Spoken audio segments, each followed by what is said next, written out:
it's one of those journeys that sometimes you take what life throws at you and make the most of it. Sometimes it works, sometimes it doesn't. But my journey has been therefore something where I have embraced what life has thrown at me, Mhm. and in many ways, therefore, a checkered journey. But I'd like to think a very interesting one, and I've really enjoyed it. Okay. When I passed out of B school. I don't know, it was a long time ago.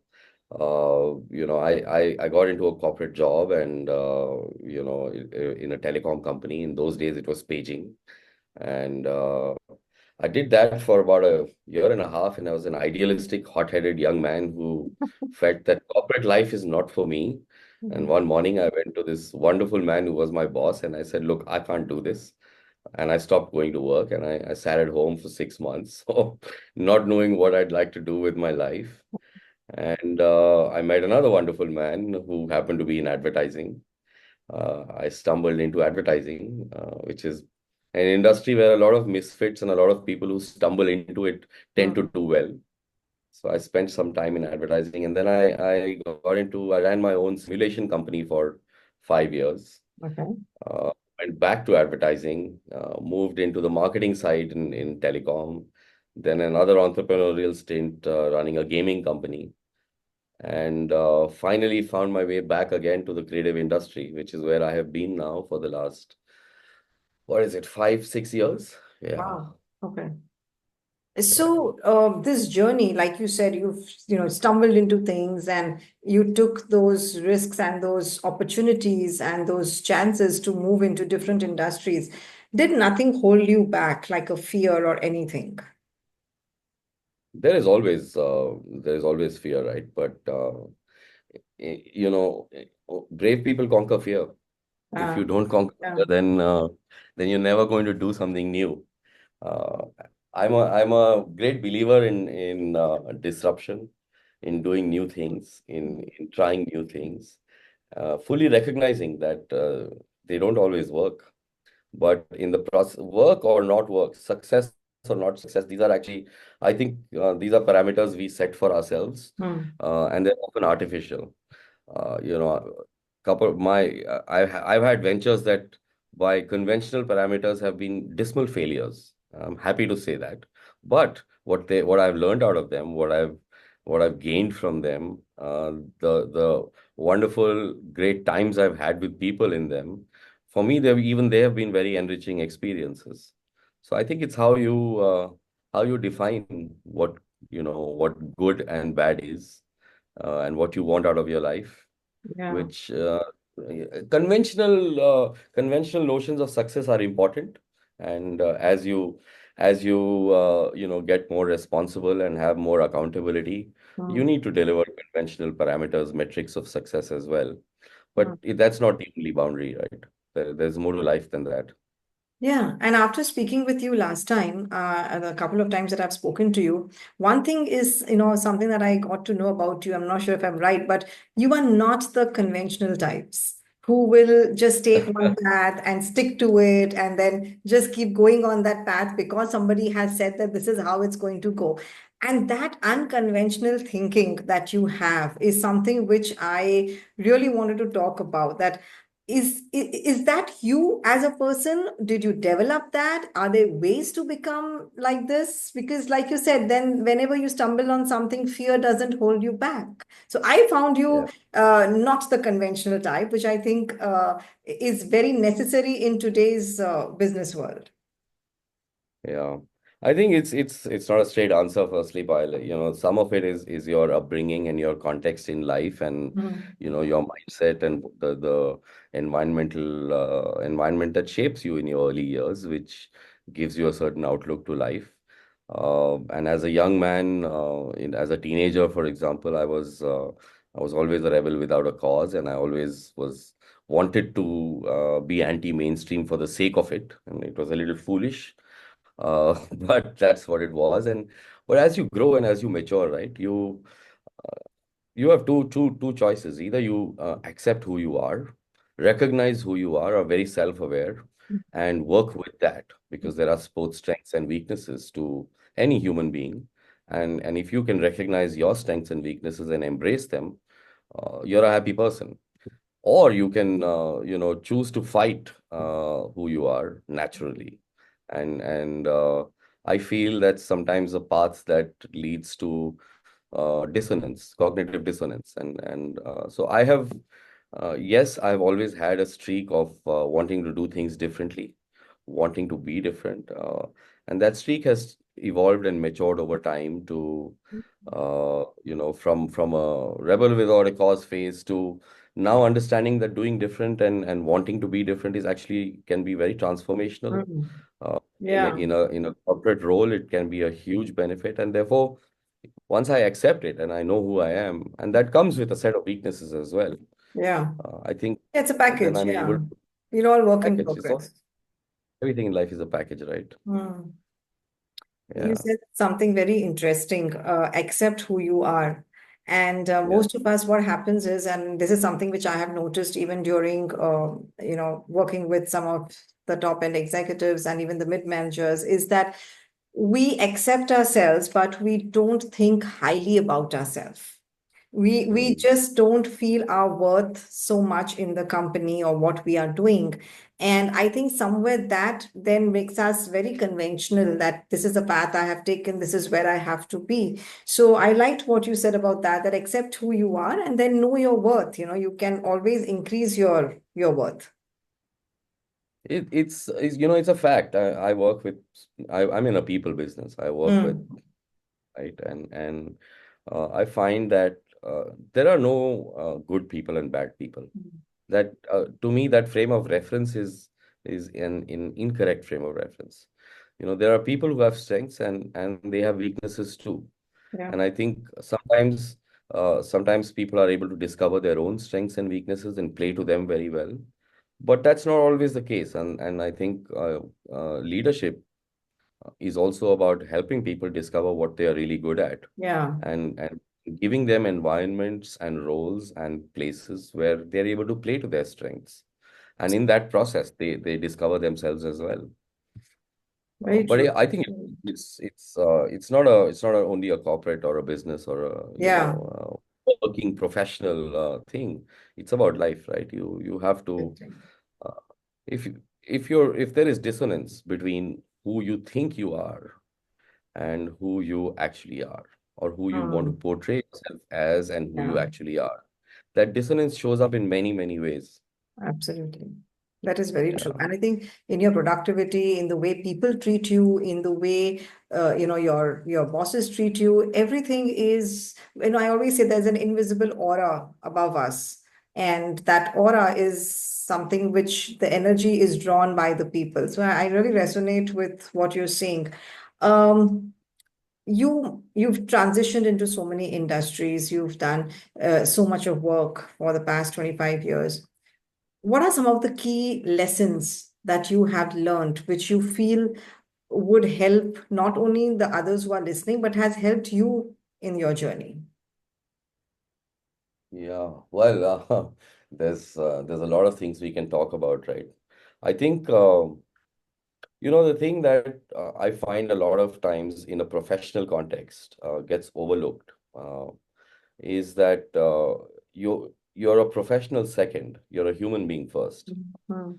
Right. And therefore, the human values that you bring to the table in a professional context, I find a lot of times are not given enough justice, and not we don't spend enough time talking about those. Hmm. Is it in my various experiences, and like I said, some have been quote unquote successful, some have been quote unquote unsuccessful. I mean, from a conventional definition, right? But in all of those roles, do you have to be very good at what you do? Do you have to work extremely hard? Do you have to be very committed? Do you have to have business acumen and knowledge? Do you have to be decisive and have visions and goals? 100%. Without that, you cannot do a professional role very well. But I think that's one part of it, right? I think you also need to be secure. You need to be comfortable with yourself. You Mhm. need to be comfortable with other people. You Yeah. need to be able to demonstrate basic human values. And people recognize that. Over time, people recognize. Uh, Maybe I'll sound very old school, but values like, humility, like transparency, like trust. These are values that many times in corporate environments one tends to discount in the crazy rat race that we Um, often are in. So I think one big learning for me is develop yourself as a person, as a human being, as much as you develop yourself as a professional. The yeah, two go hand in hand, true. you know. Very true. As you Uh, I, climb the ladder, you just mentioned about people that you're in people business, and that is one lesson also that you learned, like you said, with people. As you climb the ladder, how important is it to be more of a people person versus being a technical expert?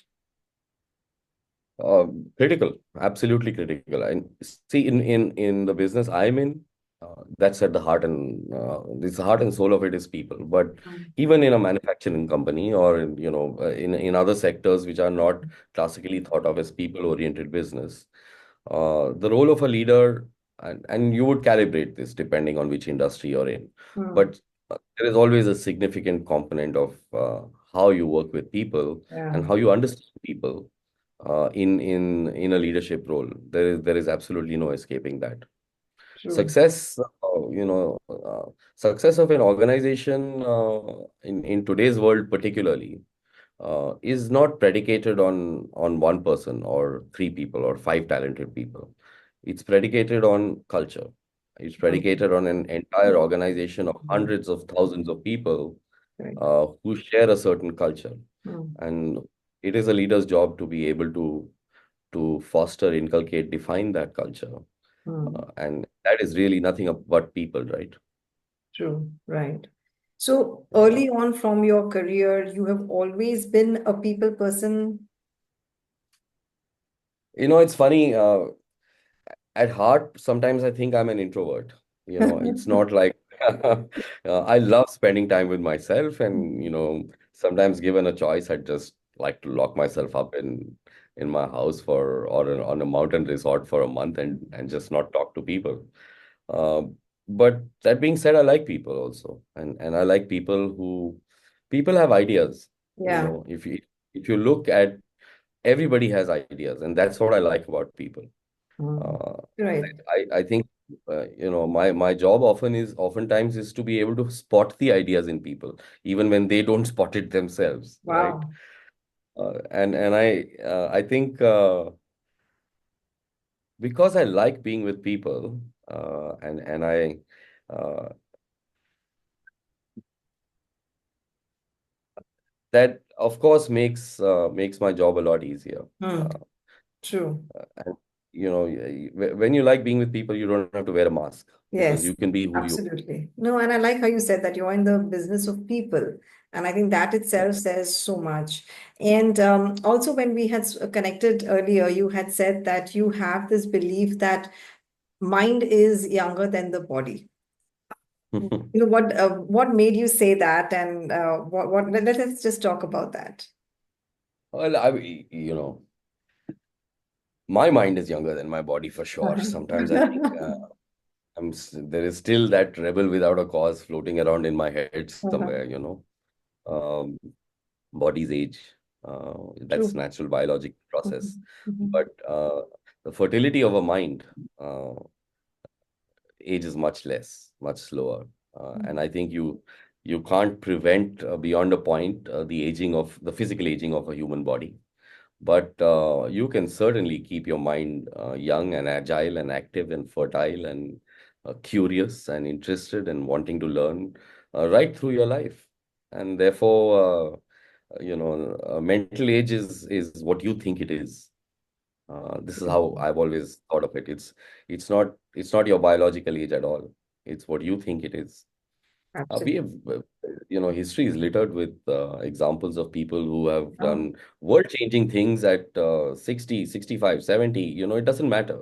And equally at 20 and 22 and 25. So, correct. uh, point is not the age, but the point is how you, how you keep your mind curious and interested and active and alive.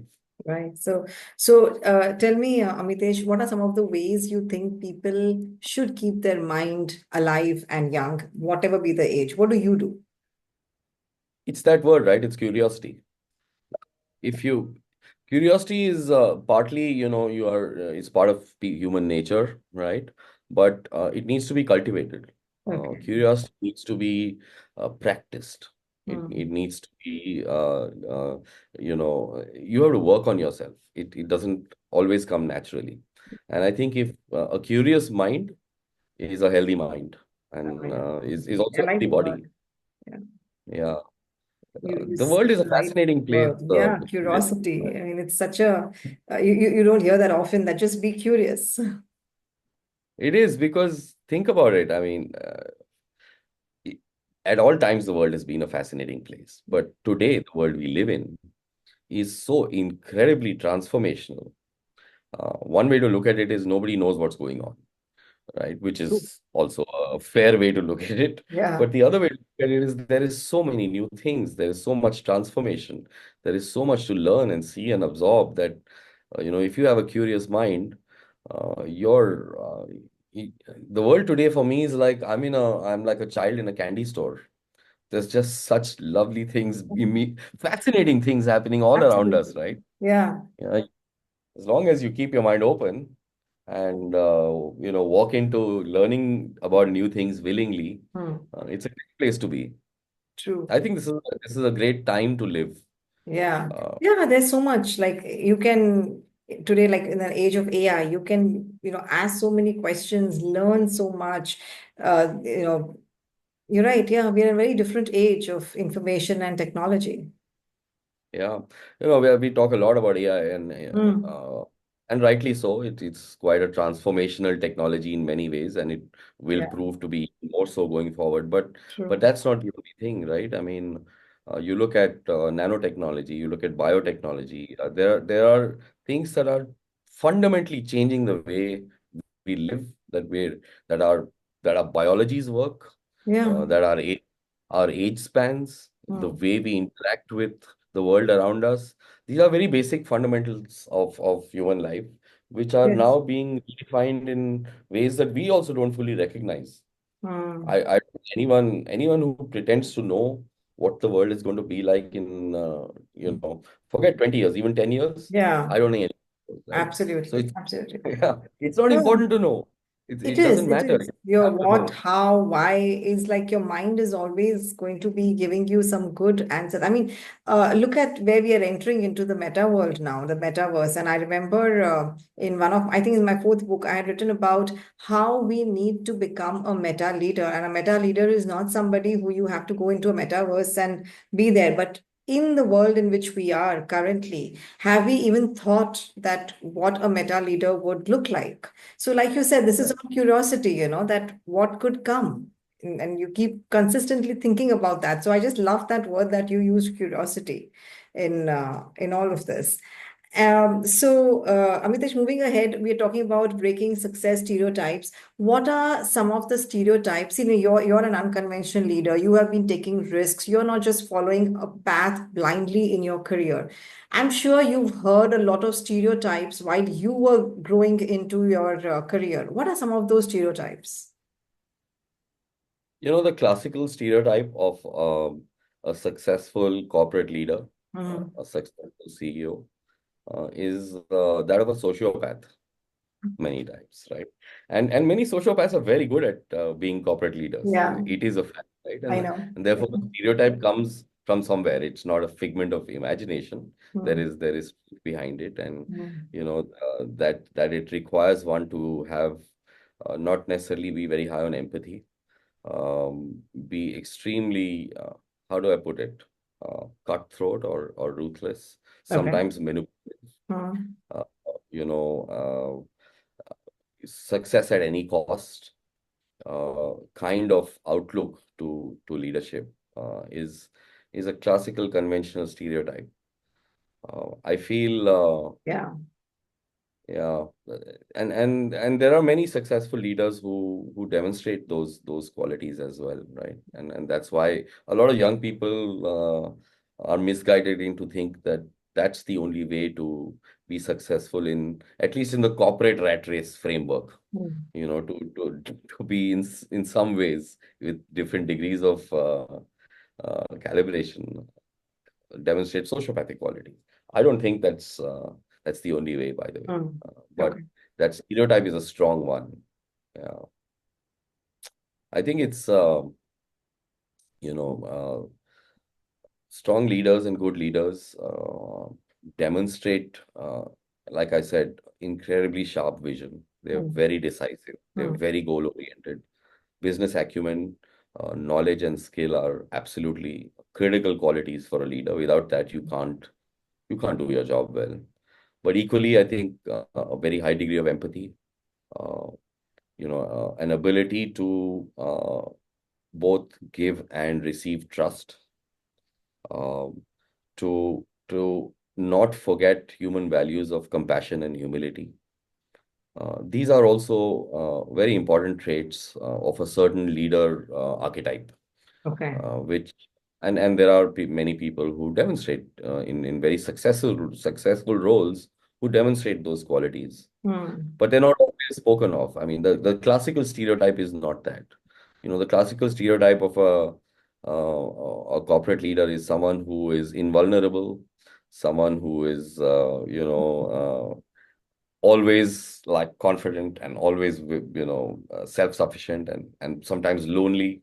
They Right. say that it's lonely at the top, and those Yeah. are those are some of the definitions that are not necessarily true, Yeah, you it's know. it's funny you would say that's a stereotype that is lonely at the top. And the last chapter of my latest book says that it's not lonely at the top, it's actually lonely all the way to the top.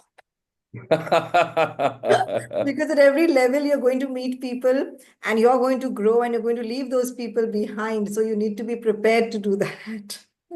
Yeah, So I yeah. really like the one that you said. But we are in an age of information, Amitesh. Everywhere we are hearing, do this, don't do that. This is correct. This is not correct. This is how it should be. Not only in our own industry, but in any industry, even when it comes to our health and eating habits, this is not correct. That is not right.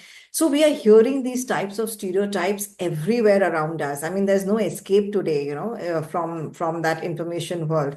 So, in these such scenarios, how should people in the corporate world, how should they overcome these stereotypes? um you got to listen to yourself, Payal. In today's world, like you rightly pointed out, in- uh, information is also a curse. Yeah. When you fall sick and the doctor throws a medical term at you that this is the disease you have, Hmm. and you go and Google it, right? You are bombarded with Yeah. 30,000 different points of view, and Yeah. you don't know what's right and what's wrong, right? So you do two things. You trust in an expert.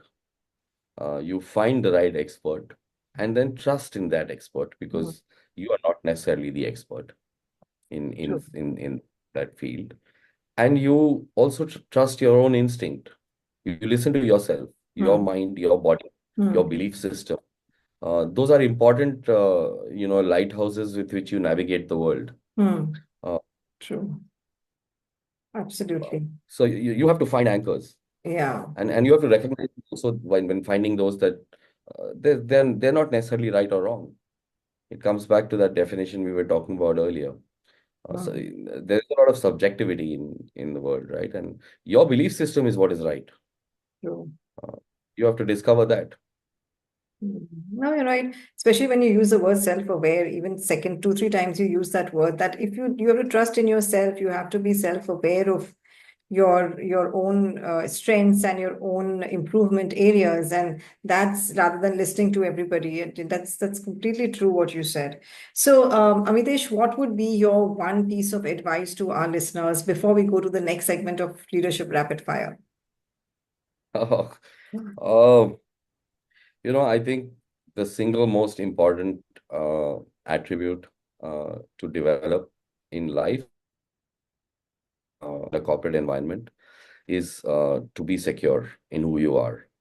When Hmm. you're a secure person, you demonstrate qualities to people around you which radiate success, which radiate positivity, which Mm, radiate energy and trust, that immediately gets reciprocated.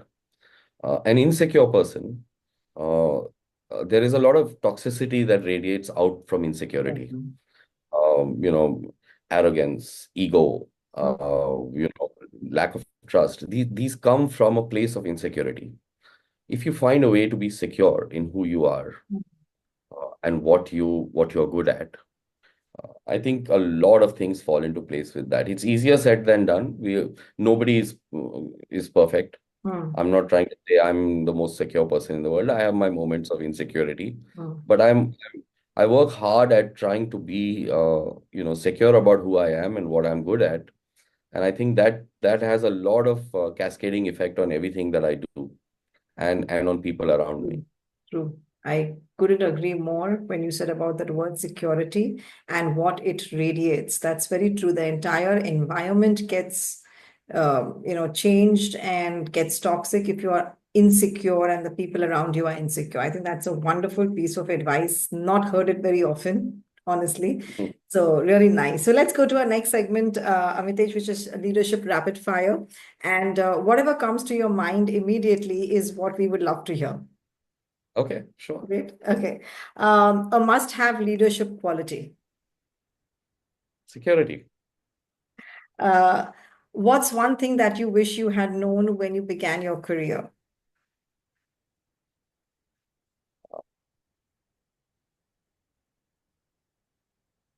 It's a tough one.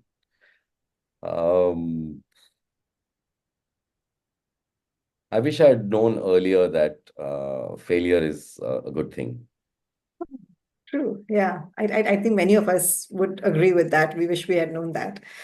Your one I, personal month, you were saying something? no, I just said I learned it much later that failure is a wonderful thing and it Yeah. teaches you a Same lot. here. If I knew it earlier, I'd have learned faster. Yeah, But same here. anyway, That's why I rapid said fire. many of us would I'll have agreed to that. What's your one personal mantra or a quote that keeps you going through the day?